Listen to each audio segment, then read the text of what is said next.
Saudações a todas e todos. Este é o canal Ponto de Partida das Ideias e o tema do vídeo de hoje é o que é lawfare. Como acontece com certos termos do direito, que eles acabam invadindo as esferas da política e da economia. Eu acho que isso vale para o chamado lawfare. Vamos imaginar alguns acontecimentos muito distintos entre si. Operação Lava Jato, Mensalão, ou ainda golpes parlamentares como aconteceram no Paraguai, aconteceram em El Salvador e até no Brasil mesmo, né, em 2016. Né? Pois bem, nada disso seria completamente explicável sem a referência a esse termo pinçado do idioma inglês.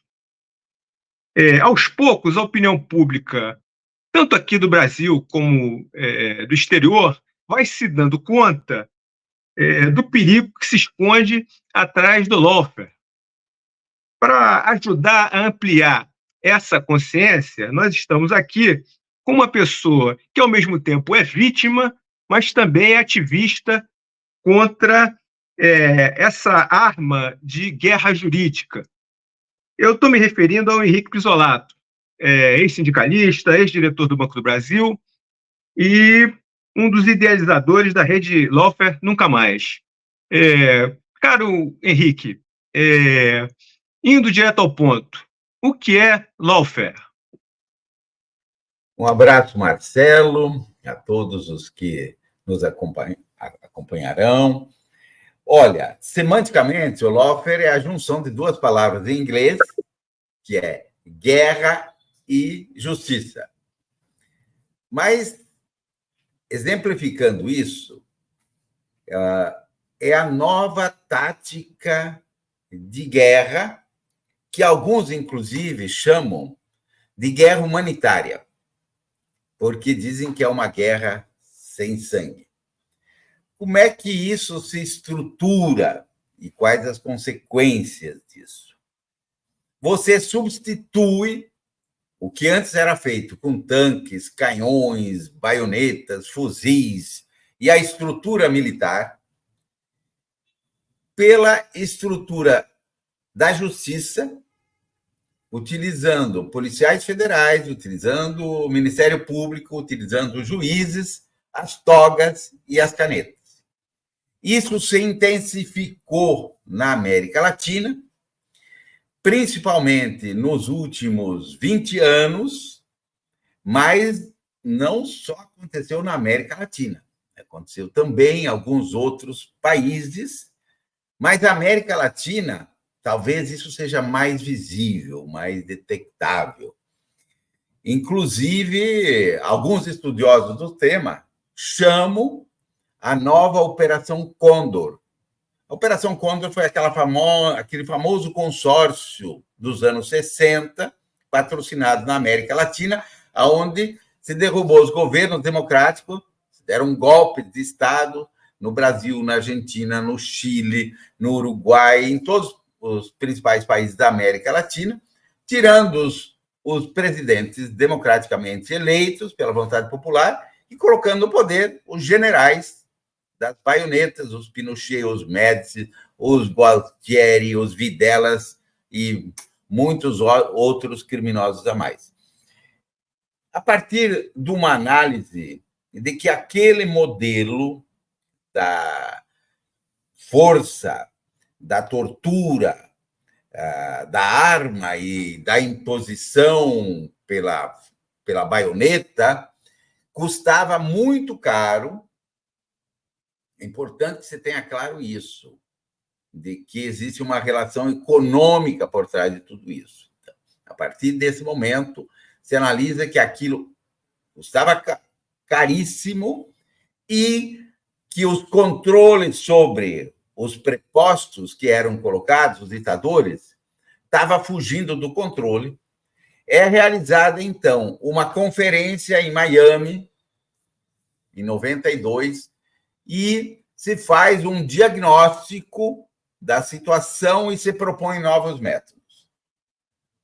O método que sai orientado dessa conferência é a substituição das baionetas, dos tanques, dos fuzis, dos militares, pelo uso da justiça e do sistema judiciário como carro-chefe para manter o mesmo modelo de desrespeitar a soberania popular, ocupar o poder desses estados, desses países, quer dizer, golpear os democraticamente eleitos e continuar o processo de saque e roubalheira que há mais de 500 anos vinha se fazendo, de uma forma mais econômica e mais eficiente, utilizando, inclusive, as estruturas do próprio Estado. Nesse andar da carruagem, nós tivemos, aqui na América Latina, 13 países que foram golpeados, começando, para a gente tomar como referência, com o caso do Lugo, no Paraguai, e depois o caso da Guatemala, e assim por diante foram uma sequência: Peru, Bolívia, Evo Morales. No Brasil, a questão aqui, Dilma, Lula. É claro que isso foi sendo construído durante anos, dentro de uma estrutura muito bem planejada, com metodologia, com distribuições de tarefa. Tivemos agora, na Argentina, estamos vivendo no Chile, nesse momento, inclusive a prisão do prefeito da cidade de Recoleta, sobre uma acusação das mais esdrúxulas, dele ter atendido a população na área de saúde e medicina. Mas tivemos, há poucos dias, a tentativa na Bolívia. Na Argentina, Cristina Kirchner foi impedida de concorrer às eleições presidenciais porque ela estava em primeiro lugar nas pesquisas, algo muito semelhante ao que aconteceu aqui com o Lula. Então, é a nova tática de você ocupar os países, não mais com a força bruta dos canhões, dos tanques e a força militar, mas ocupar por dentro. As consequências são talvez mais desastrosas.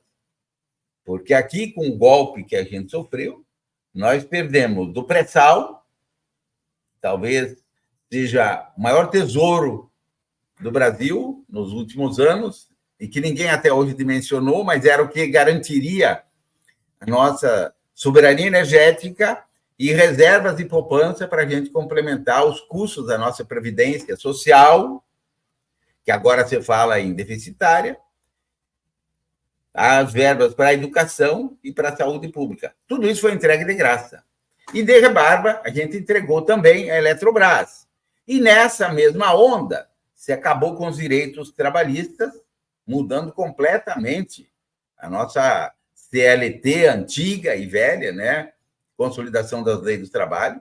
Se destruiu a Previdência, sistema de aposentadorias e previdências, se entregou a base de Alcântara, se tentou entregar os Correios, Banco do Brasil, se privatizou a rede de distribuição de combustível da Petrobras e se produziu crimes com desemprego, desmatamento, envenenamento das nossas águas e terra, destruição da agricultura.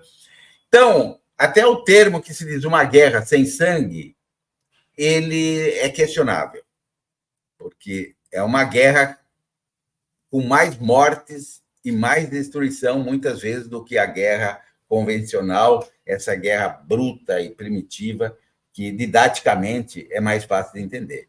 Lawfare é isso, é a nova tática de guerra para destruir soberania popular e continuar explorando o povo pobre, humilde, que sempre foi explorado.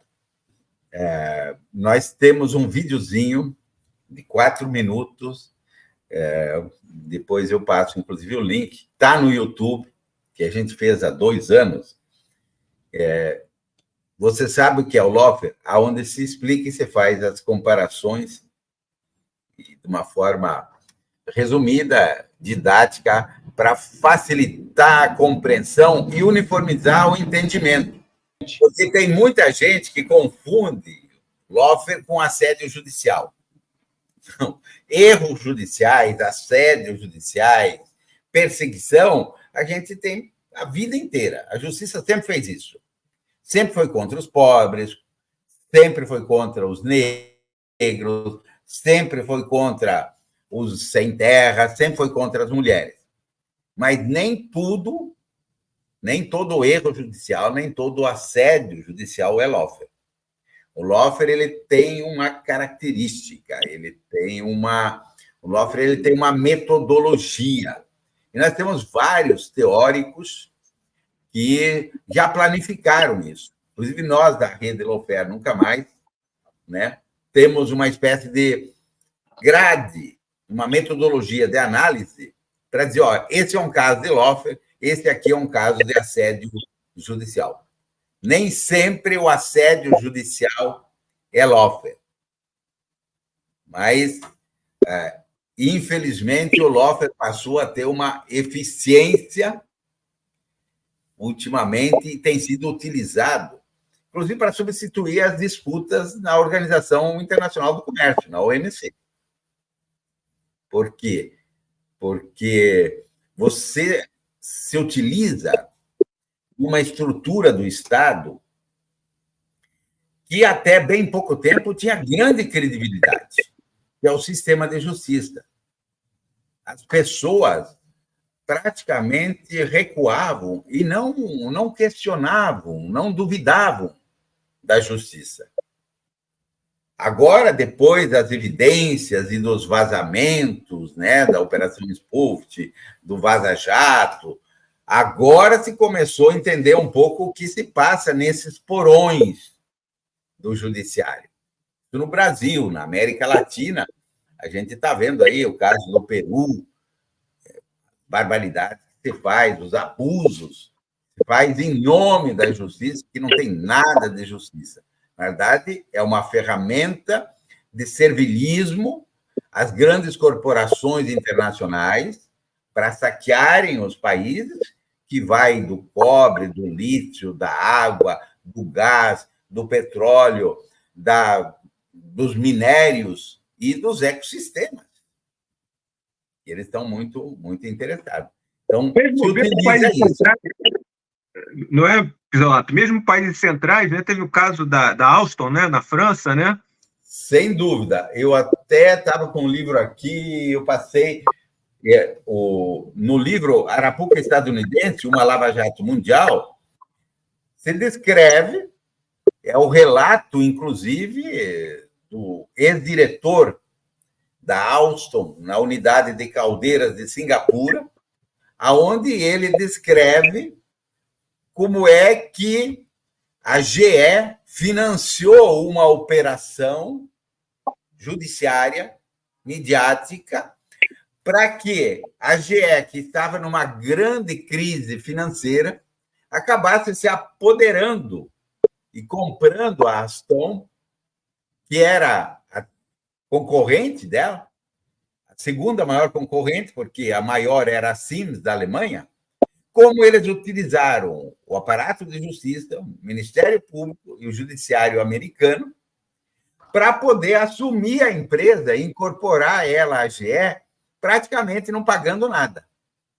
Porque criaram um espetáculo de denúncia, prenderam dirigentes, o dirigente preso nas masmorras, como se fazia aqui em Curitiba, como se fez no Brasil todo, mas nas masmorras lá de Nova York, sendo acusado de crimes que dariam mais de 100 anos e sem nenhuma capacidade de defesa, porque ele estava num país estrangeiro, ele era francês, preso ao desembarcar em Nova York, sem saber muito, sem nenhum amparo legal, sem nenhum amparo judicial, sem nenhum advogado que o defendesse bem, acabou fazendo um acordo com os procuradores e confessando um crime que ele não havia cometido, muito parecido com o que aconteceu e que a gente viu, ainda está muito quente na nossa cabeça, né? Agora,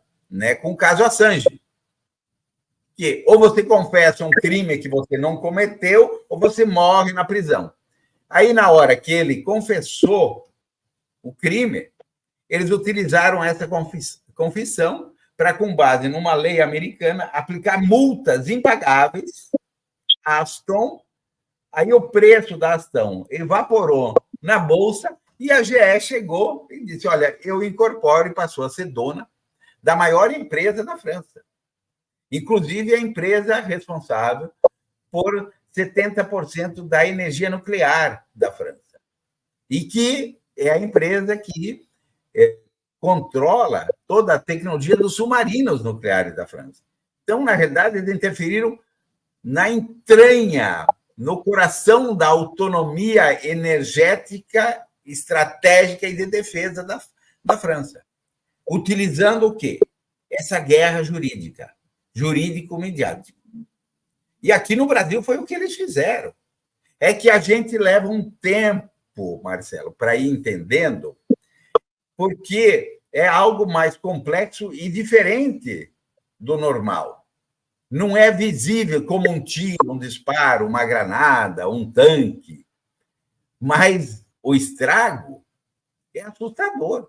Você veja o que eles fizeram com a questão energética do Brasil. E o povo pagou e ainda está pagando resíduos disso desde o gás de cozinha, que a gente viveu no governo passado. Preços completamente descolados da realidade, simplesmente para atender acionistas de fundos abutres que compraram a maioria das ações da Petrobras e que não estão nem aí para a função social da Petrobras e muito menos para o povo brasileiro. Pessoas na impossibilidade de pagar o bujão de gás, né, cozinhavam com restos de caixa de madeira, com álcool, e acabaram muitas vezes sofrendo acidentes por causa disso. Sem falar o preço da própria gasolina, né, do próprio diesel, e a quantidade de recursos do Brasil que foram para esses especuladores internacionais e que agora continuam fazendo, como a gente está vendo com a Eletrobras. E aí a conta da luz sobe, a gente tem apagão, os pequenos comerciantes que não têm a energia restabelecida quebram, perdem as mercadorias, e isso fica tudo em nome de alguns palavrões, né, que aí se diz, sucesso da iniciativa privada, e desse pessoal que vem aqui sugar o último suor do povo pobre e trabalhador através da conta do gás, da conta da luz, da conta da água, do pedágio nas rodovias. Isso sem falar de questões mais complexas, que nós entregamos também nesse pacote todo, a gente entregou a base de Alcântara, que pouca gente fala. Fizeram operações, inclusive, criminosas, lá para impedir que o Brasil tivesse alguma autonomia espacial, aeroespacial. E a base de Alcântara é o ponto do planeta mais estratégico para emissão, né, prospecção e controle do espaço aéreo de satélites, que são o que influencia no nosso celular, nas nossas comunicações, no aplicativo que nós estamos falando agora, e que é um ponto tão neurálgico que numa guerra, dessas guerras cibernéticas que se fala hoje, são os primeiros pontos a ser destruídos. Então, nós acabamos entregando gratuitamente um pedaço do território brasileiro que tem um valor imensurável. Por quê? Porque ele está em cima do Equador. Então, além da dimensão, né, de toda a prospecção de raios e de comunicação, é o custo de lançamento dos foguetes. A gente entregou isso e recebendo em troca, basicamente, o quê? O ponto onde desacerta lá, manda uma bomba, destrói por lá, e aí a gente ganha a guerra. Nós que nunca tivemos envolvido em guerras, né, interplanetárias, isso aqui. Tudo isso é feito pelo LOF, e é claro que é muito bem pago, muito bem patrocinado, e operado dentro dos países por traidores, por quinta-colunas, que vestem togas, que vestem capas, que usam a sua função bem remunerada pelo Estado, pelo imposto da população, que são essas carreiras privilegiadas de policiais, juízes, promotores, e um setor da imprensa, essa imprensa mercantilista, que, infelizmente, no Brasil, esse câncer não se resolve há séculos. Esse pessoal atua como traidores do Brasil e serviçais a esses interesses, em troca de apartamentos em Miami, de fama, de premiações, privilégios, essas coisas, honrarias e, em alguns casos, provavelmente de joias e outros agrados. Mas sempre contra o povo e contra o seu país. Certamente, episódio. Me diga uma coisa. Para quem quiser se aprofundar nesse tema tão atual, tão importante, quais indicações de leitura você daria nesse caso? Olha, tem um caminhão de livros, muitos já pequenos documentários. Eu diria, olha, visitem a página da Rede Lofer Nunca Mais, na internet, que é lofernuncamais.org, bem simples, lofernuncamais.org. Vocês vão ver aí uma quantidade de pequenos vídeos, declarações, autoridades manifestando, e também sugestão de livro. A editora Cotter tem uma parceria com a Rede Lofer, e ela tem editado livros, tipo o livro do Assange, traduzido do inglês, né, para o português, que é um livro que é uma operação perfeita de Lofer. Esse que eu acabei de falar, Arapuca Estadunidense, que foi traduzido também do francês, que é o caso da Astão, Arapuca Estadunidense, uma lava-jato mundial. Nós estamos publicando, e agora saiu já o segundo volume, já iniciamos o terceiro, A Voz das Vítimas do Lofer, que também está à disposição, porque no Brasil são centenas e centenas de brasileiros que são vítimas, tiveram e estão tendo a vida destruída e arrasada em função desses traidores, quinta-colunas, que usam o judiciário para perseguir, para destruir pessoas, inclusive, em alguns casos, própria vida, né? O mais conhecido é o caso do ex-reitor de Florianópolis, o Canceler, mas são 5 óbitos que a gente tem, de pessoas que não resistiram à pressão. Existe também mais um material aí que as universidades têm, um livro uma coletânea também que a Cotter fez com várias personalidades que se manifestaram, que conhecem o tema, que é Tudo por um Triz, e tem outras editoras atuando. Tem os livros também, por exemplo, da Márcia Lucena. Eu escrevi um livro junto com o Salvio Cotter também, né? O Verdades Incômodas. Está saindo agora mais alguns livros aí do ex-governador do Distrito Federal, Agnello Queiroz. Se não me falha a memória, o Pezão, que foi governador aqui do Rio, está em fase final também de lançamento de um livro sobre isso. Mas no site da Rede Lofer Nunca Mais, nesse lofernuncamais.org, vocês vão encontrar livros da Carol Proner, da Gisele Cittadino, de uma uma quantidade enorme de autores, inclusive de outros países da América Latina. Eu vou pedir, inclusive, para o nosso Davi colocar o link, né, da rede Lawfare Nunca Mais na descrição aqui. O Zaffaroni, que é um grande jurista argentino, foi, inclusive, juiz da Corte Interamericana, ele tem um livro que é uma espécie de bíblia sobre o lawfare, aonde ele fala da metodologia, de como se usou. O Rubens Casara também tem alguns livros, inclusive onde ele define como é que você transforma um político ou um cidadão num inimigo do universal. Que método você usa isso? E métodos muito semelhantes ao que se fazia na Idade Média. Na Idade Média, o grande crime era o herege. O herege ia para a fogueira, era xingado, né? Era exibido em praça pública. Agora, eles utilizaram a corrupção para substituir e para fazer o mesmo espetáculo.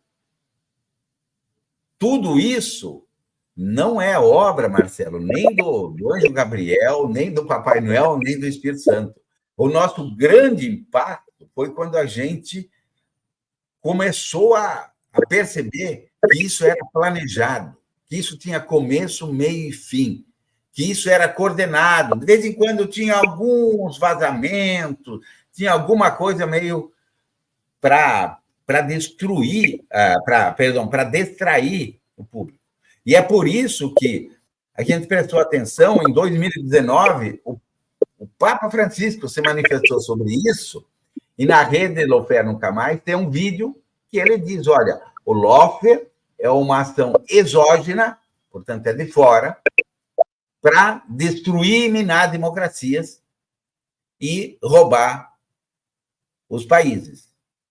E nós estamos agora, a rede Lawfare Nunca Mais, está realizando uma série de eventos, vai realizar, inclusive, agora no dia 22 de agosto, um evento em Curitiba, em parceria com o Museu da Lava Jato, que nós estamos pedindo, estamos reivindicando do nosso governo, independente de qual seja o partido político, qual seja o presidente, que se crie no Brasil uma estrutura para detectar, quer dizer, você tem que estar atento, tem que perceber, detectar o lawfare e neutralizar. Como a gente tem uma estrutura para detectar invasão, para detectar espionagem. E, ao mesmo tempo, resgatar as vítimas, que são centenas e centenas de vítimas que têm a vida completamente sequestrada por essas operações injustas, desleais e traidoras do próprio país e da própria função. A função de policial, a função de juiz, a função do Ministério Público, que jogam contra o país.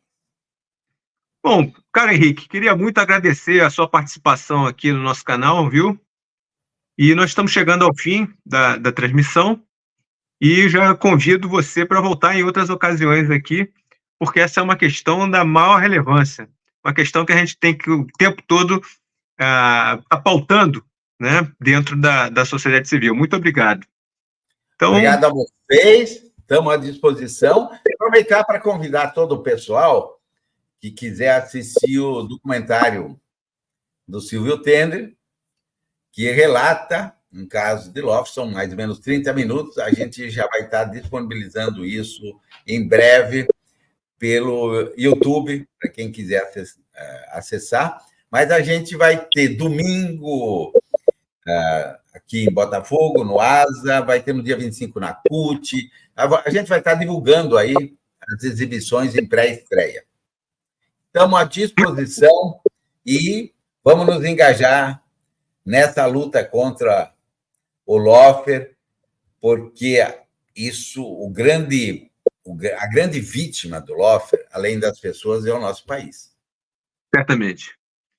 Bom, então, para quem, como eu sempre digo aqui, Quem gostou, peço que curta. Quem curtiu, eu peço que se inscreva. Quem se inscreveu, chame os amigos para conhecer nosso trabalho. Muito obrigado e até a próxima.